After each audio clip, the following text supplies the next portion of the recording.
Hey everybody, welcome to the channel. WowMax1 here, bringing another Raid Shadow Legends video.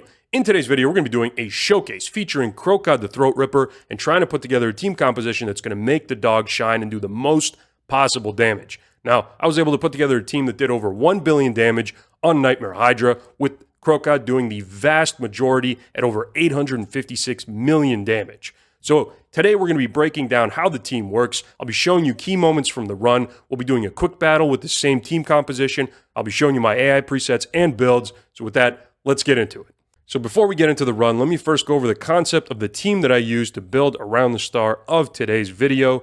And if you're going to be getting the most out of Krokhad, in order to unlock all the damage that he could possibly do, you're going to have to pair him up with a Packmaster Shayak. Now, these two champions were obviously built with each other in mind. Shayak is the Packmaster, and Krokhad is his main hound.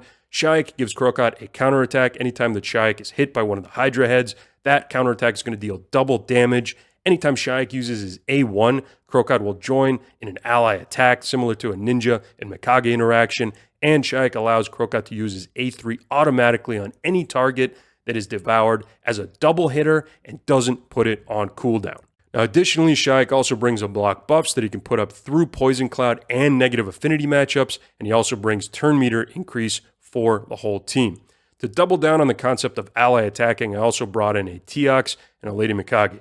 Lady Mikage obviously has an A3 that brings in the whole team on an ally attack, and Teox's A1 brings in the ally with the highest crit damage, which in this case is Krokhad. So we have Shayak, Teox, and Lady Mikage there to enable Krokhad through counterattacks and ally attacks. We've got Elva there as a reviver, cleanser, and block debuffs champion and healer. And finally, Firrol is there for an additional block buffs, as well as a way to manage the Head of Torment through Perfect Veil and through a nice damage boost from his passive.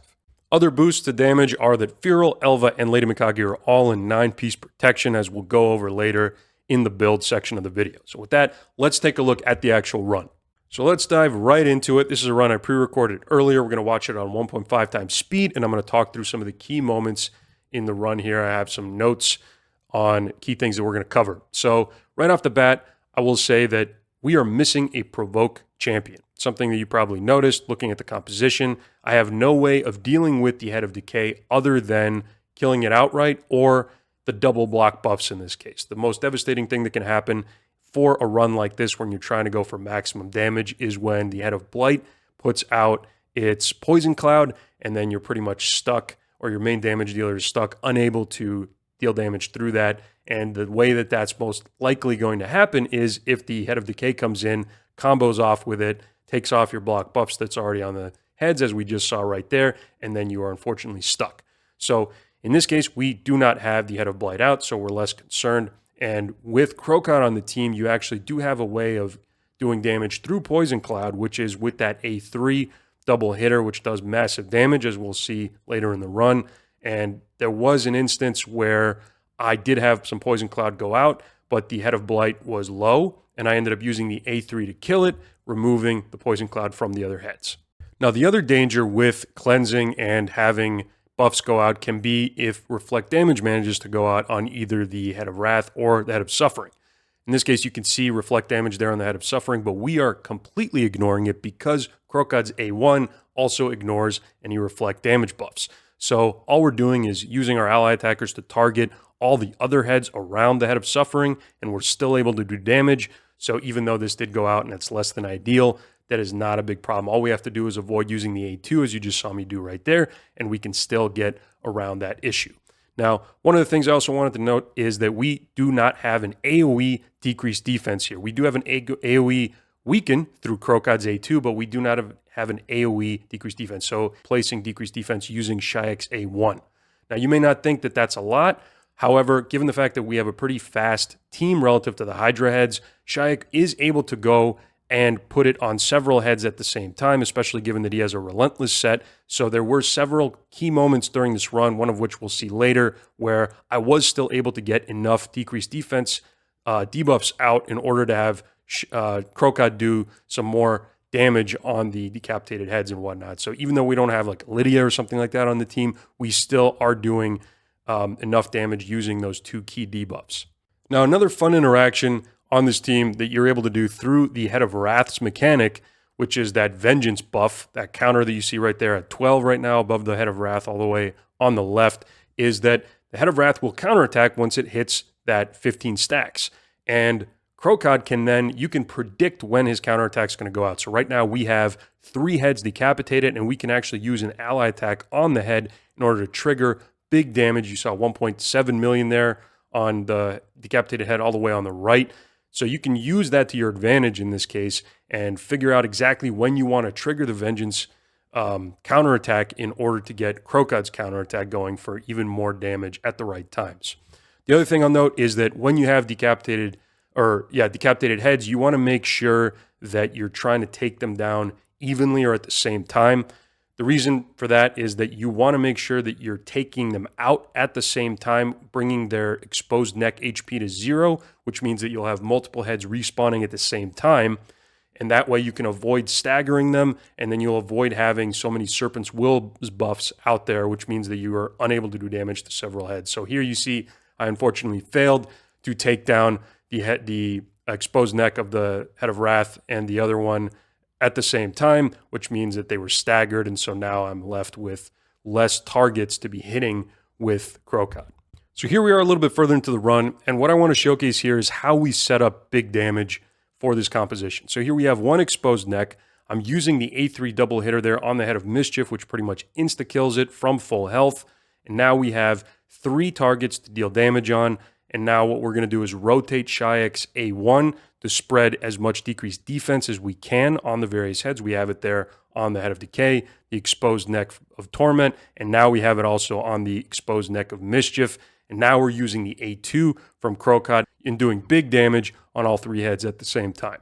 So here we are, we've skipped again towards the latter half of the run. And the reason that I'm bringing this particular moment in is because this is the point at which we get to see how close we are to being able to hit that 1 billion damage. That's the goal that I set out for myself when I went into this run. I tried it once before this, and I got so close, I knew that if I just had a little bit better RNG or managed my turns a little bit better, I was going to be able to hit it.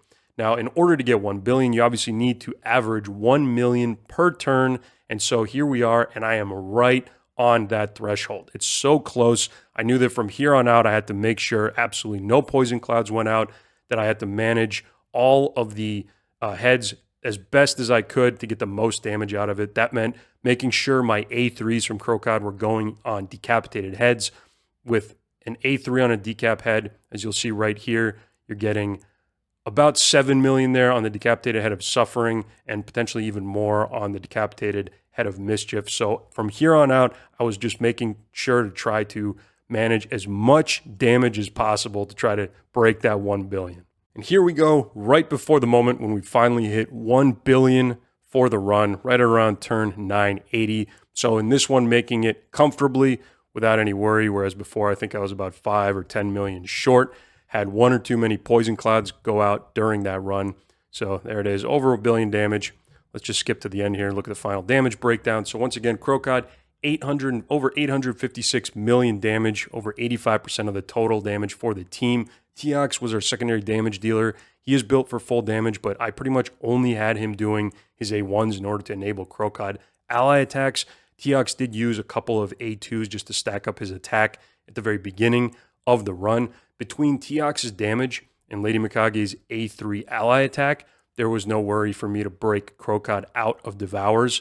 There were a couple of times towards the end, though, where I wanted to just get the Devour counter off of Krokhad because he got targeted. So what I did was I allowed the Head of Wrath to get its reflect damage up, and then I actually intentionally knocked out Krokhad using his A2 and then revived him without the Devour counter, which is a strategy you can also use if you don't have enough damage on the rest of your team to break him out.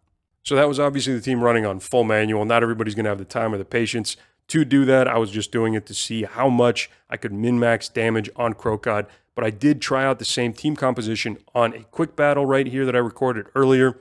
Now, this does not end up going to 1,000 turns, and unfortunately I'd used some of my other quick battles for other teams that I'm testing right now for future videos, so I wasn't able to find a way to tweak this team so that it would be completely quick battle friendly and still have similar results. I think in order to do that, I would probably need to put in a Provoker and also In this case, I was cycling Shyek's A1s in order to spread as much decreased defense as possible, which definitely increased the damage, and holding block buffs for key moments, which you can't guarantee during quick battles, obviously. So that probably is what resulted in it being almost 200 turns short of the 1,000, and also about 400 million short from the manual run. So for those of you curious about AI presets for that quick battle that you just witnessed, we have Krokhad roaming free, Shyek with his A2 turned off, Teox, no presets. Lady Mikage is not going to be using Metamorph, staying here for the Silken Snare and for that ally attack.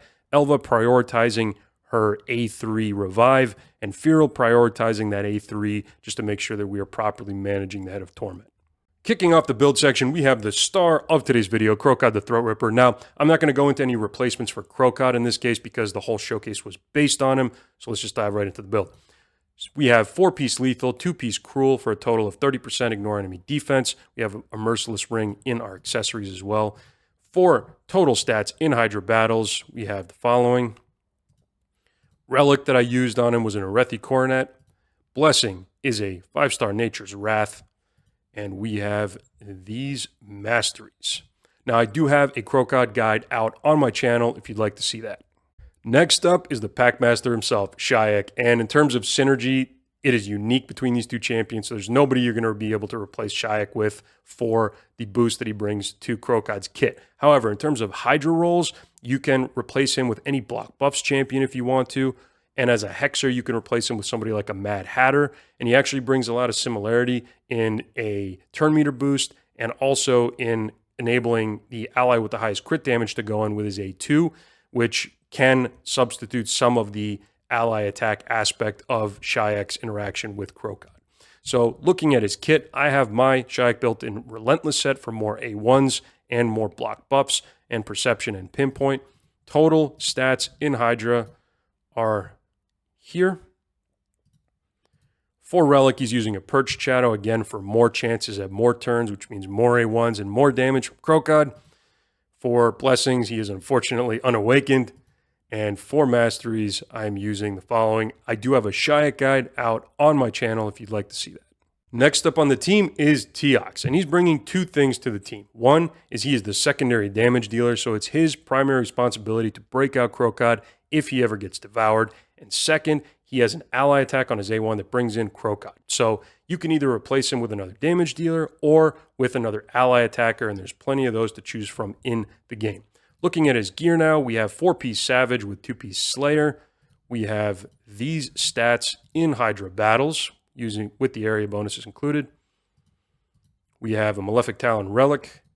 I have him in Cruelty just because his A1's a double hitter, so that kind of helps reduce the boss's damage a couple times before Krokhad goes in with his attack.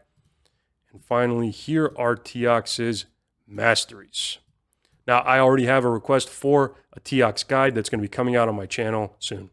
Next up on the team is Lady Mikage. And Lady Mikage is kind of a flex spot on this team. So I was considering actually putting in Lydia instead just to help with damage consistency and maybe running Lydia in like a cursed set or something like that. But in this case, I really liked Lady Mikage's A2 for the sake of consistency, which allowed buffs to stay up a little bit longer. She also brought increased attack for the team and increased crit damage, which I am missing without her. So if you are going to be replacing her with a champion, make sure that at least they're bringing increased attack, since Krokhad gets even more attack the longer a fight goes. So this is going to really significantly increase his damage.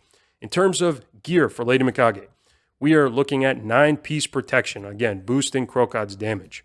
Total stats in Hydra battles, here we have them. Her Relic is a Molten Death Bell, just for accuracy for other content that I use her in.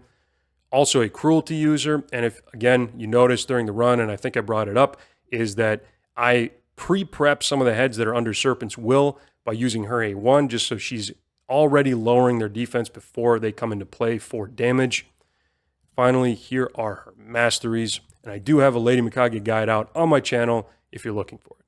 My healer, reviver, and cleanser on my squad is Elva Autumnborn. Now, there's plenty of other champions in the game that can also revive, cleanse, and bring some heals, so Elva is pretty replaceable on this squad. In terms of sets, she's wearing 9-piece protection for more damage boost for Krokhad. Here are her Hydra stats Her relic is a demonic effigy. Again, I want to make sure she's reviving as soon as somebody goes down. Intimidating presence aura there for even more attack, since Krokhad was my lead in the squad. And here are her masteries, and I do have an Elva guide out on my channel if you'd like to check that out.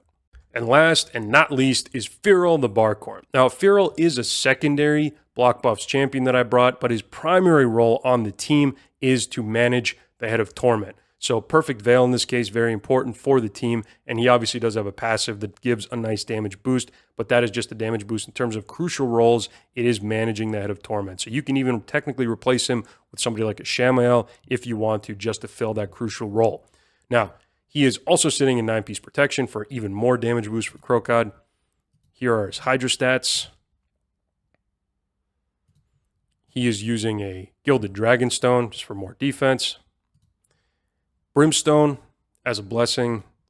And here are his Masteries. And if you'd like, I do have a Firrol guide out on my channel if you want to know why I built them the way I do. And there you have it, everybody. The 1 billion damage Krokhad showcase on Nightmare Hydra. If you liked today's video, please consider liking and subscribing for more content like this in the future. Let me know down in the comments below if there's any other showcases or guides that you'd like to see on my channel. Thank you for watching today's video. Thank you for your time. Have a great day, and I'll catch you in the next one.